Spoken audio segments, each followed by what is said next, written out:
hallazgos por imagen. Buenos días, doctor. Buenos días.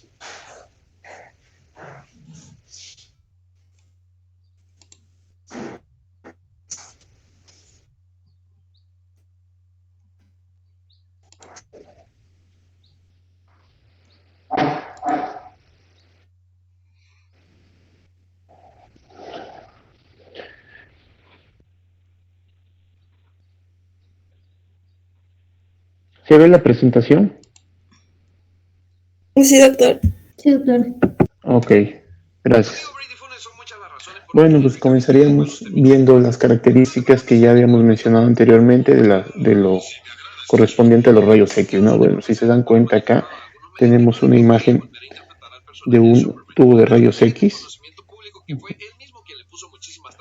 Ok, esto sería, bueno, esta es una mesa para la toma de estudios de rayos X. En la parte inferior va un portachasis, por decir así, se llama Buki, y ese Buki es donde se introduce la película o el cassette de rayos X o la placa de rayos X, o el chasis, mejor llamado, y se introduce hacia la parte inferior, y esto correspondería al tubo de rayos X, ¿no? Entonces, esto es un chasis de mesa, por ejemplo, y en el caso de una radiografía de tórax, pues existe un buki o un portachasis de pared, ¿no? Entonces, el chasis donde va la placa se introduce en esta zona y el tubo se voltea para que pues podamos tomar ese tipo de estudios, ¿no? El rayo X incide sobre la parte posterior y es impresionado hacia la parte anterior. Entonces hay que recordar rápido, ¿no? Los medios de contraste en los rayos X pues pueden ser negativos, principalmente en el tórax, como podría ser pues, aire, nitrógeno, dióxido de carbono, helio, ¿no? Todo lo que serían gases nos darían un medio de contraste negativo, o pues lo que sería radiolúcido, ¿no? Y existen medios de contraste positivos como el bario, que es un medio de contraste por vía oral, y productos yodados como los contrastes hidrosolubles o liposolubles, ¿no? Y esos generalmente son intravenosos. Los hidrosolubles y los liposolubles pues pueden variar, ¿no? Es decir, bueno, estos son los contrastes positivos y negativos que vamos a encontrar pues, en diferentes estructuras del tórax, ¿no? Dense cuenta. Vamos a ver, en el contraste positivo, pues vemos la cantidad de medio de contraste a lo que sería el estómago, que pues en este caso debe ser una hernia, porque se encuentra por arriba de los semidiafragmas. La aplicación del medio de contraste es similar a la densidad que nos da el hueso y que nos da el corazón, ¿no? Es decir, es totalmente radiopaco. Mientras que los pulmones van a tener un contraste radiolúcido o negro, ¿no? Dense cuenta en esta imagen también que es una hernia hiatal, es decir, el estómago se encuentra por arriba de los semidiafragmas y pues vemos la presencia de un contraste. En este caso podremos pensar en un contraste hidrosoluble y en este caso podremos pensar en un contraste de tipo bario, ¿no? Las características, ¿por qué se ve diferente? Bueno, en los dos metimos un contraste negativo como aire, hicimos que el paciente pues deglutiera un poco de aire, o distendimos las cavidades con algún tipo de efervescente, como sería como sal de uvas o un derivado de lo mismo, ¿no? Entonces hicimos que distendiera el estómago y una vez distendido le dimos el medio de contraste para que pues embarrara sus paredes. En este caso, como es hidrosoluble, pues el contraste se acentuó y generalmente por lo líquido que es, no embarró sus paredes, mientras que el contraste a base de bario, pues es más espeso y embarra sus paredes. Donde va pasando deja embarrado y por eso vemos estas características, pero en los dos casos es sugestivo de una hernia hiatal, se ve supradiafragmática.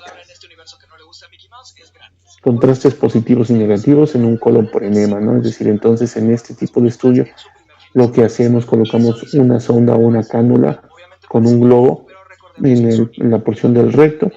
Esa cánula o globo va conectada a una bolsa que está llena de bario y esa bolsa llena de bario pues, previamente fue distendida o inflada con aire.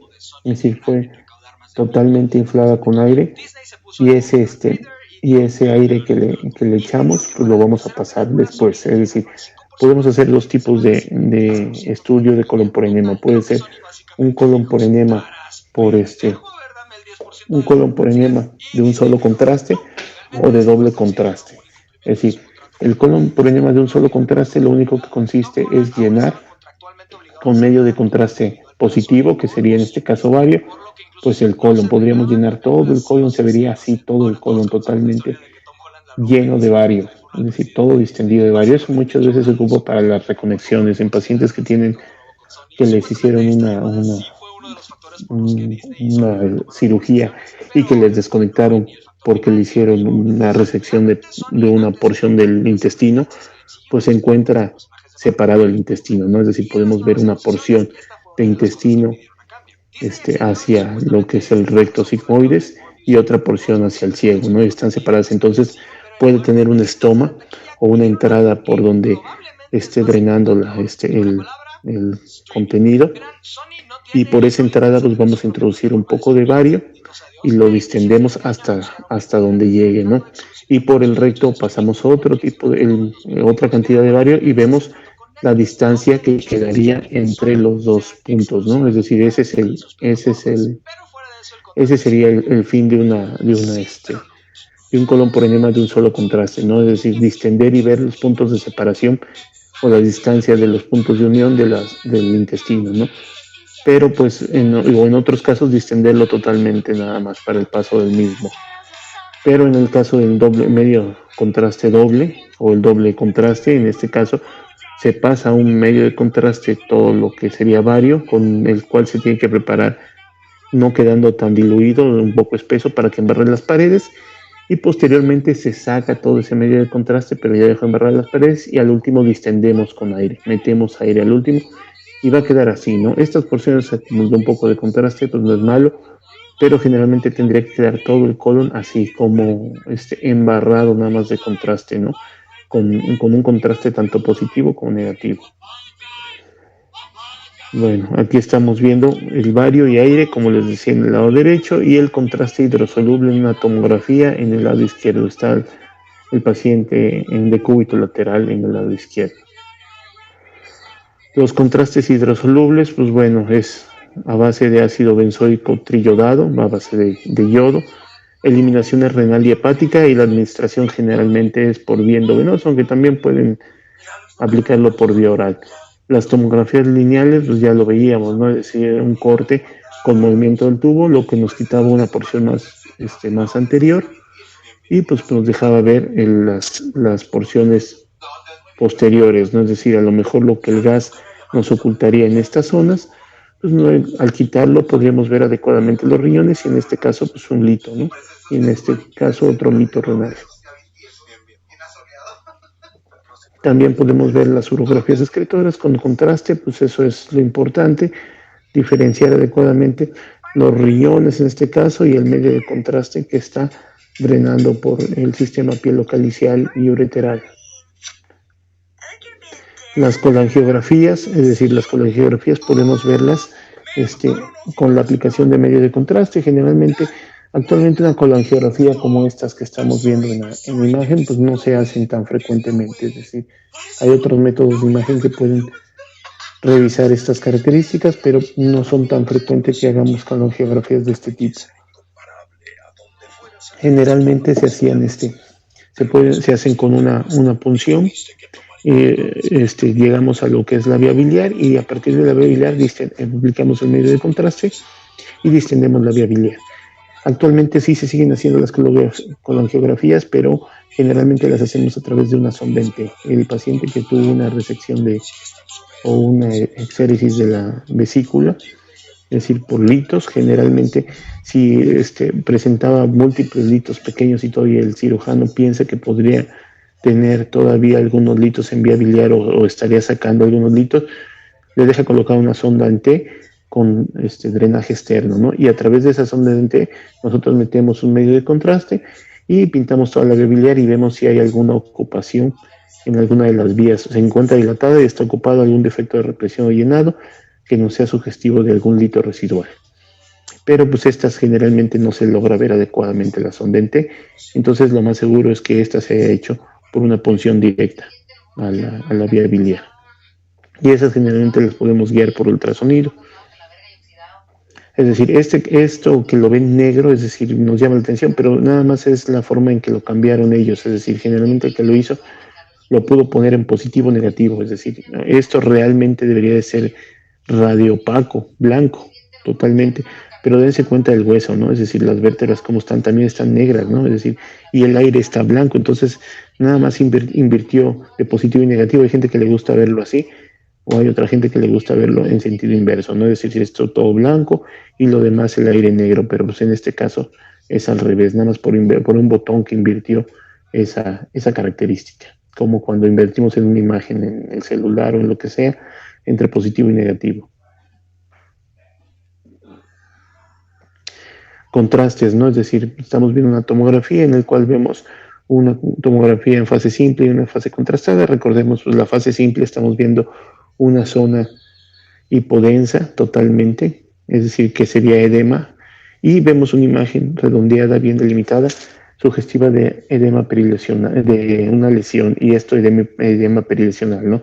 Y cuando le aplicamos el medio de contraste endovenosa, esa imagen o esa lesión o esa tumoración, pues presenta un gran reforzamiento, ¿no? Lo mismo en esta imagen, ¿no? En una fase simple vamos a ver una lesión entre las astas anteriores de los hemisferios cerebrales y pues tras la aplicación de medio de contraste esa lesión presenta un reforzamiento importante, ¿no? Dense cuenta de los vasos que están adyacentes. Lo mismo en esta imagen, ¿no? Esta imagen sugestiva de una lesión con medio de contraste y con una angiografía cerebral se ve la gran vasculatura de esa lesión, ¿no? Igual estamos viendo una angiografía carotidia donde vemos una lesión a nivel de lo que es la bifurcación de la carótida, ¿no? Es decir, la cual se contrasta adecuadamente.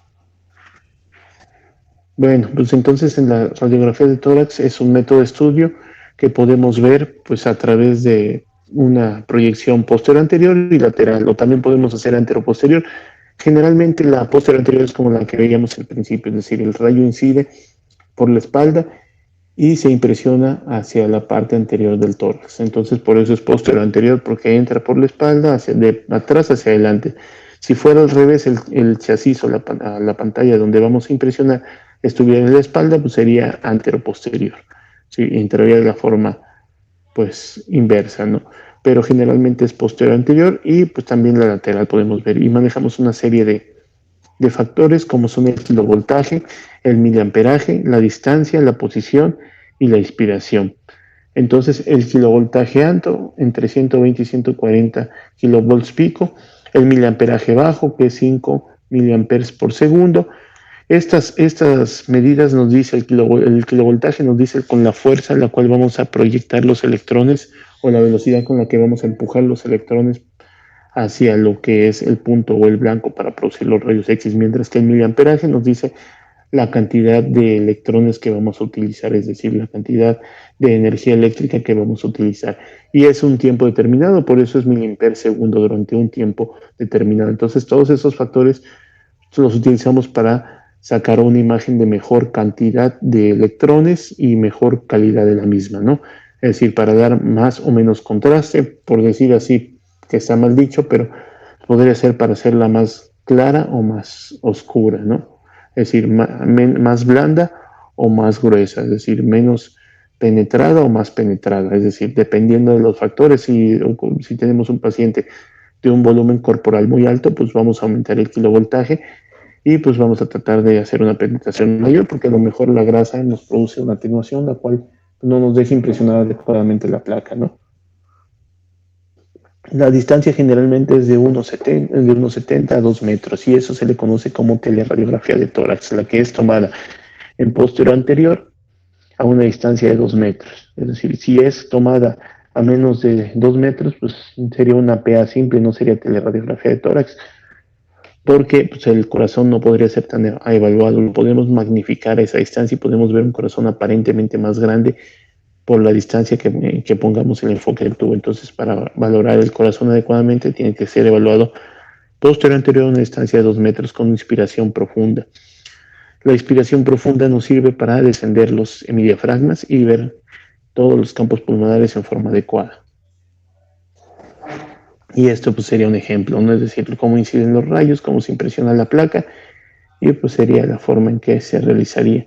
Es una tomografía convencional, en una radiografía convencional, perdón, donde estamos viendo un catéter, el cual pasa sobre el hemitórax izquierdo, vemos las costillas y pues, existen otros métodos los cuales están modificados en los rayos X que pueden hacer que pues, las costillas se evalúen menos y se evalúen más las características de los campos pulmonares, ¿no? Es decir, como una radiografía de tórax de haces múltiples, ¿no? La cual pues es una forma de aparato que nos ayuda a ver en forma más específica pues los campos pulmonares, y esta es una característica, un aparato que surgía para eso, es decir, específicamente estaba diseñado para tomar puras tele de tórax, se llamaba Amber, y pues es un aparato viejito que realmente ya no se utiliza, pero era exclusivamente para tele de tórax. Y pues nos daba esa gran diferenciación, ¿no? Es decir, una diferenciación pues no tan adecuada a lo mejor de la trama broncovascular, y pues una diferenciación más adecuada de la trama broncovascular, quitando o haciendo pues, menos sensibles las costillas, ¿no? Y poder verse en una forma más adecuada. Pero posteriormente surge la radiología digital, esa sería en radiología convencional, pero la radiología digital, poniendo unos factores adecuados, podemos verla y sin necesidad de radiografía de placa impresa, son una serie de imágenes las cuales vamos a ver en forma adecuada a través de unas pantallas de fósforo, si en caso que utilicemos unos chasis de fósforo, las cuales vamos a meter a unos aparatos como estos serían los chasis de fósforo, ya no traen ningún tipo de radiografía dentro, se meten a este tipo de revelador o lector más que revelador, porque pues no está revelando nada, pasa a lo que es la pantalla, y esta pantalla ya podemos manipular la imagen, es decir, darle contraste, dependiendo también las técnicas que se le hayan dado, y puede ser mandada pues, en forma digital a cualquier computadora o a una impresora, y realmente se imprimiría como si fuera una impresora común, ¿no? Es decir, como si fuera una hoja, perdón, que está cargada de radiografías, ¿no? Pero y por eso siguen saliendo las radiografías, pero realmente esa imagen ya se digitaliza, la mayoría de los lugares ya tiene radiología digital, entonces pues es una imagen que queda en forma permanente, ¿no? En radiología digital nos miren las características, ¿no? Es decir, la trama vascular y pues una imagen pariliar derecha, ¿no? Es decir, que podría corresponder con un nódulo. Métodos de estudio, la radiografía de tórax puede ser utilizada en tórax portátil, en fluoroscopía y tomografía lineal, ¿no? Que es lo que estábamos viendo. La fluoroscopía, dense cuenta qué características puede tener, es decir, vemos una imagen redondeada con un engrosamiento de su pared, un nivel hidroaéreo. Esto es sugestivo de un absceso, ¿no? Es decir, esta característica es un absceso. Y también que vemos adentro, dense cuenta, estamos viendo un catéter, ¿no? Es decir, estamos viendo un catéter que está introducido hacia esa zona. Vemos a lo mejor también la presencia de un neumotórax, ¿no? Es decir, dense cuenta de esta línea, la cual pasa lateral, y en esta no vemos adecuadamente trama pulmonar. Entonces lo más seguro y lo que podremos estar pensando que cuando se hizo el absceso a esta, bueno, cuando se hizo el drenaje, o se trata de hacer el drenaje del absceso, es decir, introducimos esto, metimos una aguja, metimos el catéter, pero pues funcionamos un poco el pulmón, y al funcionar el pulmón, pues se vence lo que es las presiones negativas que tiene las pleuras, entra un poco de aire y se produce una zona de atelectasia y una zona de neumotórax, pero pues ese neumotórax puede ser pequeño y controlado y puede regresar dependiendo de qué tan grande sea, ¿no? Es decir, cuál sea la evaluación, pero pues bueno, eso lo veríamos después. La radiografía convencional, pues dense cuenta, esta radiografía que no es de muy buena calidad, es decir, y a diferencia de una tomografía lineal, ¿no? Es decir, podemos quitar todas las estructuras y verlas un poquito mejor, pero dependiendo de qué queramos ver de mediastino, ¿no? Y pues realmente ya no se ocupa esto porque pues, tenemos la tomografía computada, y esto es anecdótico, ¿no? En tomografía lineal antes se ocupaban para ver, pues, por ejemplo, cavernas, abscesos y todo lo que queríamos ver, que a lo mejor no estaban bien delimitadas. Y el Amber, que era ese tipo de lesiones, ese tipo de aparatos que veía lesiones específicas, trataba de quitar las costillas o las densidades óseas y pues, ver en una forma más adecuada la trama broncovascular, ¿no? En la radiografía convencional veríamos múltiples imágenes sugestivas de lesiones en todo lo que sería el tórax, compatibles con metástasis, ¿no? Y realmente esta radiografía se ve extremadamente sobreexpuesta, ¿no? Muy, muy, muy oscura. A lo mejor lo hicieron así para tratar de ver las imágenes más características, ¿no? Es decir, tratar de separarlo de lo que sería la trama broncovascular normal y pues no se vería adecuadamente, ¿no? Es decir, entonces es lo que trataron de ver. En una radiografía portátil muchas veces la calidad de la imagen no es tan buena y en las radiografías portátiles generalmente la posición del paciente pues, es acostado, metemos la radiografía en la espalda del paciente, mediante un equipo portátil tratamos de subir todo lo más que nos dé el equipo hacia la parte superior, la distancia que no se va a lograr más de 1 metro generalmente, y sacamos la radiografía, ¿no? Es decir, y la radiografía pues, la vamos a ver de esta manera, ¿no? Es decir, vamos a ver una radiografía de una calidad, bueno, en este caso pues tiene una muy, muy mala calidad, pero pues bueno, no sabemos de las condiciones que estaba el paciente. Vemos el catéter, a lo mejor lo que queríamos ver en este caso nada más era la colocación del catéter, hacia dónde estaba el catéter colocado, que generalmente se hacen para evaluación de catéteres portátiles en algunos casos, en pacientes que están imposibilitados a trasladarse a la sala de rayos X, es decir, pacientes en los cuales tienen alguna condición como, es decir, que les impida movilizarse, ¿no? Es decir, entonces esos pacientes, pues que tienen riesgo de, al ser movilizados, desestabilizarse y complicarse y morir, pues ese tendría que hacer la radiografía de tórax portátil. Generalmente si el paciente tiene condiciones para trasladarse al área de rayos X, es decir, siempre es mejor una radiografía en la mesa de rayos X. ¿Por qué? Porque una radiografía portátil nada más se coloca el chasis en la parte posterior y se toma esa imagen. Sin embargo, pues no tiene las características de la rejilla que tiene para poner la radiografía. Esa rejilla no nada más es un porta chasis que veíamos que se llama Buki, ¿no? Esa tiene una rejilla especial antidispersora y ciertas características que nos van a dar una mayor calidad de imagen en la radiografía. Entonces, una radiografía de tórax portátil es de mucho menos calidad que una de tomada en una sala de rayos X, pero pues en determinados casos pues, hay que hacerle así, ¿no? Es decir, no nos queda de otra.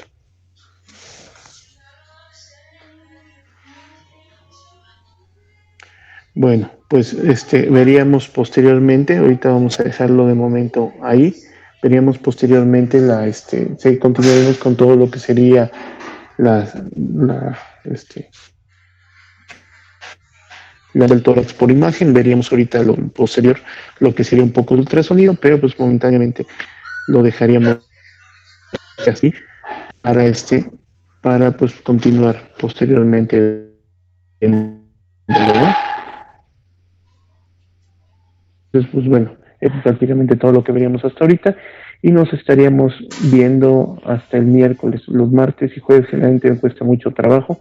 Veríamos el día miércoles y y pues para continuar viendo lo de la imagen de tórax, ¿no? Bueno, pues nos estamos visualizando por este método y pues nos vemos. Bueno, que estén bien y Gracias, doctor. buen día, ¿va? Gracias, doctor. Ok.